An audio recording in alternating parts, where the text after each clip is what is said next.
안녕하십니까. 이판사판 스포츠 토크 이광용의 옐로우 카드. 야구 없인 못 사는 남자들. 이재국, 이용균, 리쌍과 함께하는 야구 이야기 시간입니다. 반갑습니다. 네, 반갑습니다. 네. 오늘은 야구 때문에 못 사는 진짜 못 살겠다. 그 팀 이야기를 해볼까 합니다. 한국야구기자회 회장님, 담당팀 우승 청부사시라면서요. 그러니까 제가 그 야구 기자 생활하면서 우승을 7번 담당을 했었거든요. 네, 어쩔 거예요? 야구 기자 생활하고 나서 어쩔 거예요? 가장 힘든 시즌을 올 시즌에 보내고 있습니다. 네. 상복을 입고 온 것 같아요. 그 마음이 지금 이런 색깔로. 야구에서 인생을 배우는 이용균 기자님. 한화가 1등이라면서요. 저는 정말 그럴 줄 알았어요. 시범 경기를 할 때까지 정말 좋았어요. 근데 역시 야구는 뚜껑을 열어봐야 된다는 걸 시즌 초반에 너무 극명하게 보여주는 게 아닐까. 굉장히 당황스러워요, 사실은. 뭐 이용균의 저주. 그러니까 뭐 그런 걸도 할 말이 없는 게 심지어 어떻게까지 반성을 하나 하면 내가 야구를 이렇게 못 봤나 싶을 정도로. 옐로우 카드가 결국은 그 팀 이야기를 합니다.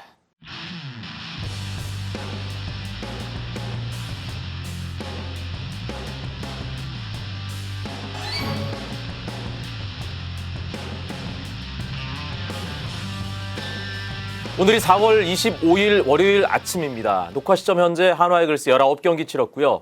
3승 16패, 승률이 1할 5푼 8리입니다. 정말 많은 이야기들이 나왔습니다. 대부분은 비난이었고요. 그 팀 문제가 있다. 문제가 참 심각하다. 이런 얘기들이 많습니다. 두 분께 한번 여쭙겠습니다. 가장 큰 문제가 뭔가요? 선발이 없어요. 김성훈 감독이 사실은 우리가 야신이라고 불렀던 이유 중에 하나가 치밀한 계산과 준비잖아요. 뭐 한 달치의 투수 로테이션도 짜고 그다음에 시즌 전체에 대한 매월 승수를 계산해서 팀 전체 한 시즌을 폭넓게 움직이는 그런 어떤 경기 운영 방식이 2000년대 중후반에 한국 야구 굉장히 어떤 신선한 충격이었고 이를 바탕으로 시즌을 이렇게 운영하는 거구나라는 일종의 답 중에 하나를 제시했던 감독인데 그 감독이 전혀 이렇게 시즌이 준비 안 된 상태로 시즌을 시작했다는 게 사실은 주변에 누구도 뭐 야구 관계자 누구도 잘 이해하기 어려운 그런 상황인 거죠. 과연 무슨 문제가 있었을지, 왜 준비가 안 됐는지에 대한 고민은 조금 구단 내부적으로도 외부에서도 해야 되는 상황이 아닐까 생각이 들어요. 그러니까 핑계거리, 변명거리가 있다는 없어요, 의미인가요? 지금. 이거는 사실은 솔직히 말하면 감독이 무능에 가까운 결정. 그러니까 코칭 스태프 구성이라든가 어떤 선수의 어떤 그 시즌 준비라든가 시범 경기 운영이라든가 모든 게 틀렸다 혹은 잘못됐다고 할 수 있는 상황이죠. 감독이 계산을 잘못한 거다. 그렇다고 볼 수밖에 없지 않을까? 완벽한 패착이다.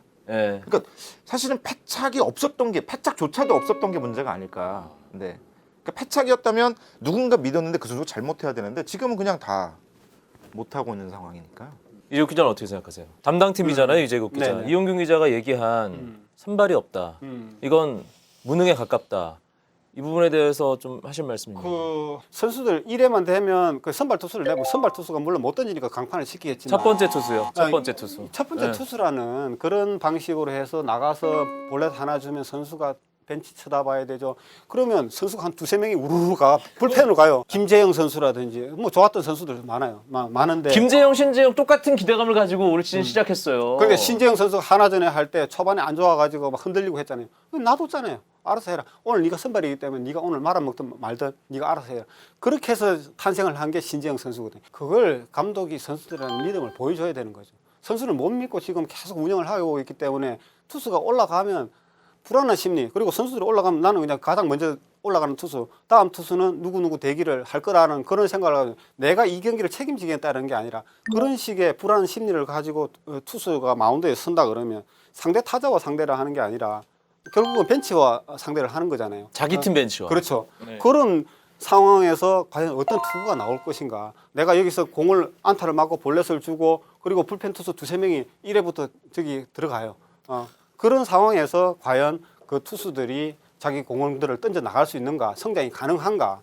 그거는 저는 좀 부정적으로 보거든요. 못하는 걸 계속 놔두면 계속 얻어 터지니까 또 그럴 수도 그럼 있겠지만. 벌써 얘기 나오잖아요. 그런데 선발 투수가 지금 없고 투수들이 없는 상황에서 그걸 그렇게 1회부터 투수를 교체를 하고 그렇게 하는 것이 과연 답이 있느냐. 오늘은 그래 어떻게 해서 올인을 해서 해. 그런데 내일은 또 어떻게 모레는 어떻게 할 것이냐. 결국 팬들이 봐도 이거는 답이 아니잖아요.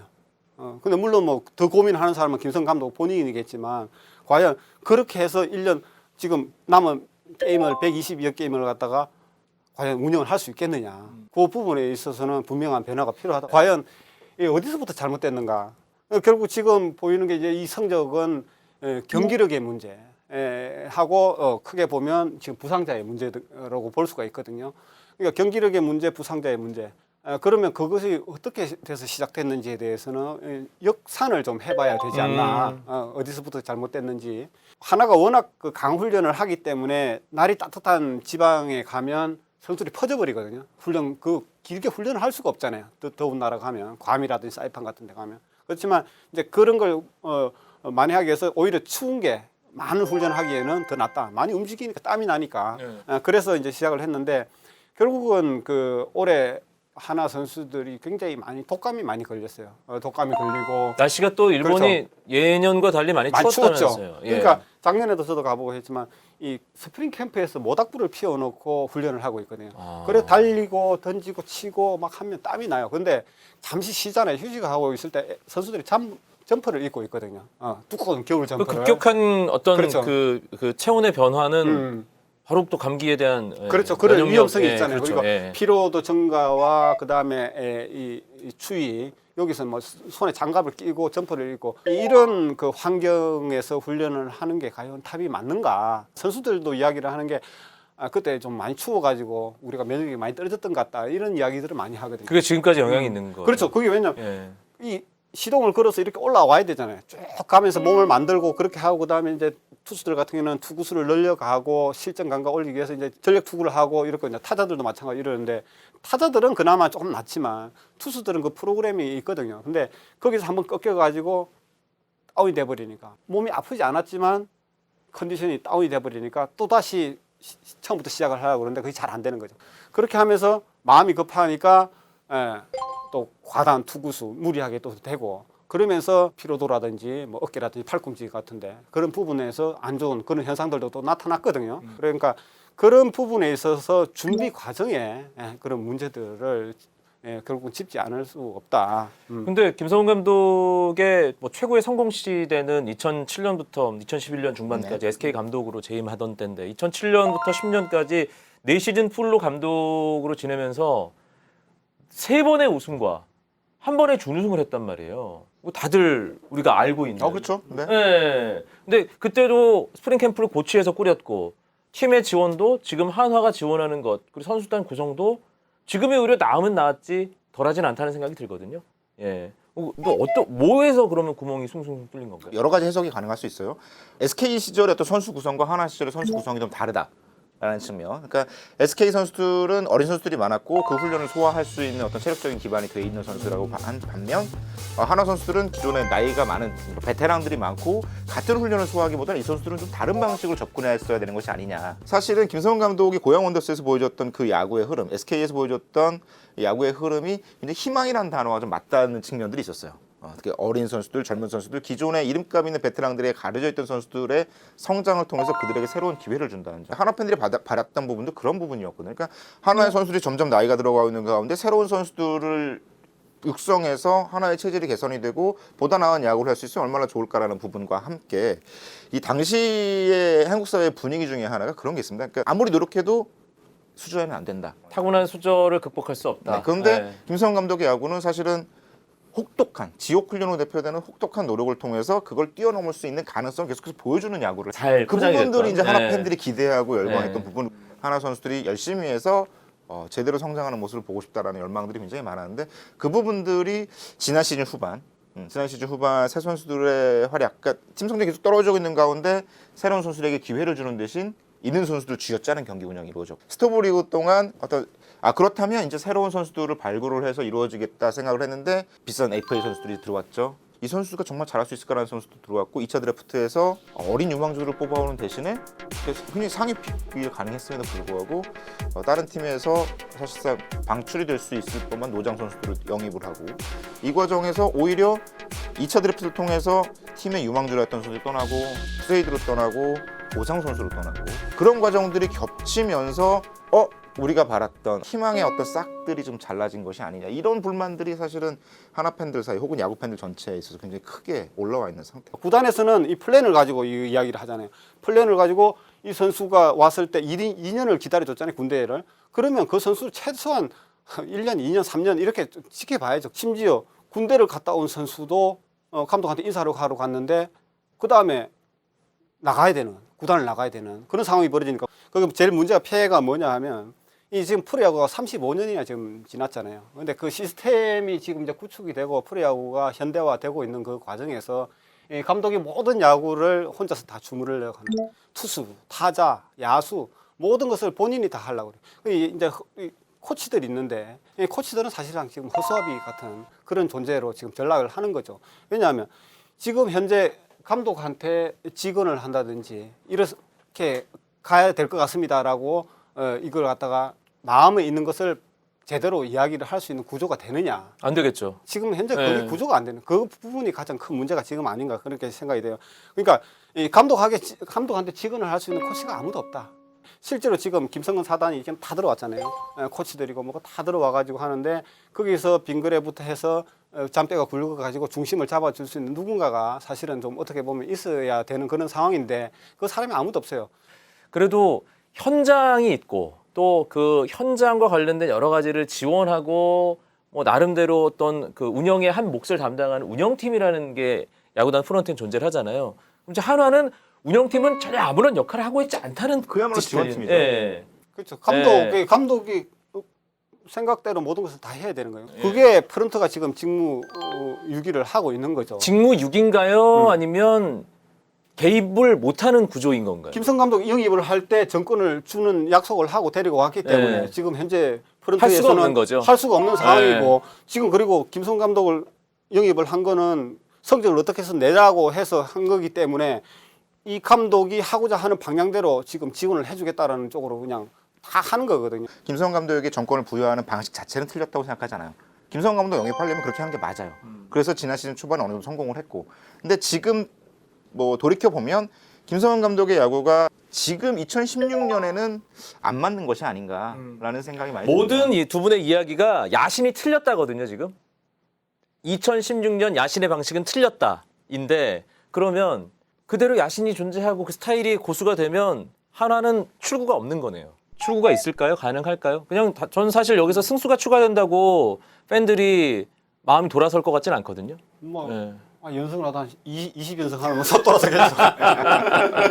근데 그건 2000년대 후반 얘기고. 지금은 그러지 않으면 사실은 반등이 쉽지는 않죠. 네. 지금 초반 분위기 결국 중요한 건 이제 선수단 분위기거든요. 선수들이 이제 이길 수 있다라는 자신감을 어떻게 이제 가져가느냐. 물론 그걸 이제 승리를 통해서 가져가야 되겠지만 이 팬들이 볼 때는 또 화가 나는 게 선수들이 과연 저기 이길 의지가 있는 선수들이냐. 막 이런 느낌까지 막 받을 정도로 지금 무기력한 그런 상황이거든요. 근데 제가 볼 때는 선수들이 이기고 싶어하는 마음은 있어요. 왜냐하면 선수니까. 그 지난주에 뭐 사실은 그 연패 과정에서 정근우 선수 같은 경우는 불이 꺼진 그 대전구장에서 막걸리를 사와가지고 그라운드에 뿌렸어요. 그냥 몇몇 선수들하고 얼마나 이기고 싶고 억울하면 그것을 통해서라도 뭔가를 해보고 싶다는 그런 의지잖아요. 근데 그걸 하나를 뭉칠 수 있는 구심점이었다 지금. 그래서 이 누군가 그러니까 막 선수가 됐든 아니면 코칭 스태프 누군가가 됐든 정말 끌고 나가는 그런 힘들이 필요한데 지금은 포탄이 여기저기 터지고 있는데 다들 살고는 싶은데 지금 사단장 얼굴만 어떻게 될지 사단장 모르는 눈치만 보는 거죠. 그런 지금 구조로 네. 지금 가고 있는 것 같아요. 중대장, 대대장, 소대장들이 다 각자의 권한을 가지고 뭔가 좀 책임의식을 가지고 할 수 있는 그게 돼야 되는데 사실 지금 뭐 네. 정확하게 말씀드리면 사단장 자체도 뭐 손을 놓고 있거나 포기하고 있는 건 아니에요. 굉장히 정말 많은 고민을 하고 있고 답을 찾아가는 노력을 하고 있는 건 사실입니다. 그러니까 안타깝기도 하고 어쨌건 그 변화를 모색하는 와중에서 길을 찾을 수 있어야 되는데 혼자 찾는 것보단 여러 명이 함께 찾는 방법이 필요하다는 거죠. 그리고 그러다 하다 보니까 혼자 찾다 보니까 그게 문제들이 생기는 거거든. 야신 틀렸습니다. 라고 얘기를 누군가 해야 되는 거 아니에요? 안 하니까 지금 기자들이 하고 있는 거잖아요. 지금 이렇게. 누가 해요 그걸? 네. 지금 코치도 못해요. 선수도 못해요. 그리고 해설위원들이 거기서 가서 합니까? 못하죠. 후배들이라고. 지금 해줄 수 있는 사람이 아무도 없잖아요. 그런데 기자가 이렇게 이야기를 하는 거는 본인의 야구에 대해서도 한 번 더 돌아볼 필요가 있다는 거예요. 이게 기자들이 뭐 야구에 대해서 이래라 저래라 할 수는 없는 거예요. 근데 이런 것들이 문제가 있을 수도 있다라는 거 지적을 한 부분에 대해서는 본인도 한 번 더 반성을 하고 시작을 해야 되지 않나. 결국은 지금 결과가 이만큼밖에 안 나왔다라는 것은 어쨌든 간에 역산을 해 나가면 무엇인가가 잘못됐기 때문에 지금 이런 결과들이 나오는 거거든요. 그 부분에 대해서 분명하게 한 번 더 생각을 해봐야 되지 않나. 한화 문제와 관련해서 뭐 끊임없이 거론되는 인물이 있습니다. 김성훈 감독의 아들. 그 문제는 어떻게 바라봐야 되는 건가요? 좀 솔직하게 툭 까놓고 얘기를 좀 해보죠. 김정주 코치라고 지금 전력 분석 코치라고 돼 있는데 저는 이것부터가 잘못됐다고 봐요. 왜냐 물론 뭐 앞으로 그렇게 해서 나갈 수도 있겠죠. 그러나 이 코치라는 그 타이틀을 다는 순간에 결국은 김성 감독이 어떤 의도로 해서 코치를 줬는지 뭐 여러 가지 억측이 다 나오고 있는 있어요. 수들이 그 지도하는 영역까지 들어가고 있는데 상황에서 기술적인 부분까지. 그렇죠. 그리고 모든 그런 부분들에 있어서 자기는 나름대로 그것을 갖다가 팀의 성장을 위하는 거라든지 개선을 위해서 한다고 하겠지만 해당 코치로서는 거기서 이거 봐 하나지만 이야기를 못 하는 거죠. 왜냐? 감독의 아들이니까. 감독의 아들인데 누가 이야기? 왜? 김성 감독이 아버지가 아니면 상관이 없어요. 다른 감독이라 그러면 역할 분담 분명하게 해주겠죠. 근데 김성 감독이 이거 해라 저거 해라 하면서 일일이 다 그걸 할 수 있겠냐죠. 못하죠. 못하는 상황에서 김정주 코치가 다른 코치 영역을 침범을 하면 다른 코치는 여기서는 절대 이야기할 수 있는 구조가 안 됩니다. 선수들도 마찬가지고 코치들이 이렇게 해라 저렇게 해라 다 지도를 해놨는데 김정주 코치가 와가지고 조언을 하면 그 앞에서는 예예 해야 되는 상황이죠. 그렇게 할 수밖에 없잖아요. 그래서 김정준 코치라든지 김성근 감독도 분명하게 이걸 어떤 식으로든 간에 역할 분담이라든지 이런 것들을 분명하게 해나가야 된다. 저는 그렇게 생각을 합니다. 뭐 권력자의 친인척은 늘 몸가짐을 바르게 해야 된다. 그렇죠. 왜? 로저스는 SNS에서 한다고 벌금 1,000만 원 때려놓고 김정준 코치는 SNS에서 가지고 벌금 안 냅니까? 구단에 내가 물어봤어요. 왜 안 하냐 그랬더니 로저스는 선수단 내규이기 때문에 그런데 코칭 스텝은 또 개인이기 때문에 어떻게 할 수가 없다. 코칭 스텝까지 한 건 아니다. 이런 이야기가 또 코칭 스태프가 만약에 김정준 코치가 아니라 다른 코치였으면 과연 구단에서 그렇게 있었겠냐. 이 생각을 한다 그러면 오해한다고 억울해할 수도 있겠지만 그 부분에 있어서는 굉장히 더 조심을 해야 된다. 저는 그런 말씀을 드리고 싶습니다. 이재국 기자도 이용균 기자도 그렇고 저도 어렸을 때부터 야구를 좋아했던 베이스볼 키드입니다. 야구를 그만큼 사랑하고요. 야구가 어린이들에게 꿈과 희망을 이라는 그 설립 초창기의 모토처럼 야구 팬들에게 뭔가 좀 즐거움을 줄 수 있는 그런 대상이어야 되는데 야구 때문에 괴로우면 안 되지 않습니까? 저희가 오늘 한화에 대해서 여러 가지 이야기를 했는데 한화 이글스가 한화 팬들에게 야구 팬들에게 즐거움을 줄 수 있는 희망을 줄 수 있는 그런 존재가 됐으면 하는 마음에서 이 이야기를 꺼냈습니다. 한 줄 요약으로 마무리하도록 하겠습니다. 이용균 기자. 한국 야구를 오랫동안 취재해오면서 가장 슬픈 일 중에 하나는 야구계가 무슨 일이 생길 때마다 자꾸 야구인과 비야구인을 갈라요. 야구를 해보지 않았으면 얘기하지 말아라라는 경우가 굉장히 많아요. 이제는 그 경계가 사라질 때가 되지 않았나. 1년에 수천억 원씩 쏟아붓는 하나의 산업이 된 과정에서 야구인들이 잘할 수 있는 영역이 분명히 있습니다. 하지만 야구를 하지 않지만 야구에 대한 애정이 갖고 있는 사람들이 잘할 수 있는 영역들이 분명히 있어요. 그러니까 이 부분에 대한 인정이 필요하지 않을까. 저는 그래서 넥센의 사례가 굉장히 의미가 있다고 생각이 드는데 넥센이 잘하잖아요.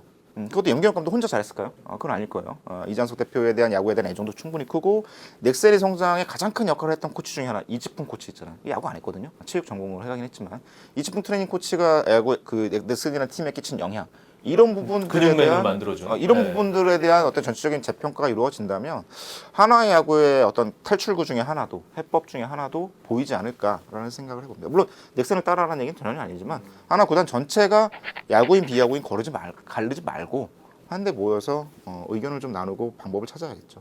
이재국 기자 한 줄 요약. 프로야구 35년이 됐습니다. 이제는 야구가 시스템화돼야 되지 않나 싶습니다. 물론 야구 자체만으로도 마찬가지겠지만 구단의 역할이라든지 코치의 역할이라든지 분명한 자기 역할들을 가지고 전체적으로 시스템적으로 돌아가는 그런 야구로 방향들을 좀 설정을 했으면 좋겠습니다. 네. 이번 주가 지나면 2016 KBO 리그 한 달을 꽉 채우게 됩니다. 이쯤 되면 스카우팅 리포트 안에 있는 내용을 한번 점검해 볼 필요가 있다. 신재영 선수, 김문호 선수, 오재일 선수에 대한 내용이 어떻게 들어가 있느냐 이런 것들 한 번쯤 확인해 볼 필요가 있어서 저희 오늘 좋은 댓글 남겨주신 분들 가운데 5분 추첨해서 프로야구 스카우팅 리포트 2016 드리도록 하겠습니다. 리쌍과 함께했던 야구 이야기 오늘 여기서 줄이겠습니다. 두 분 고맙습니다.